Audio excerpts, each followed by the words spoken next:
Lalpatu amaki na ropui achabe ting zore ngomang mo laliswa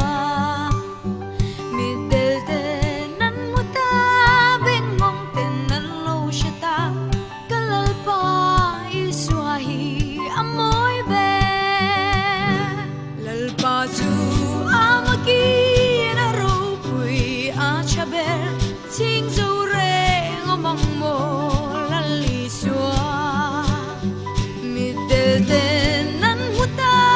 bengong tenan lo shata kalalpa iswahi amoy be laliswa no nem le zaidami lau suka pui ante hey conversion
Lalpatu amaki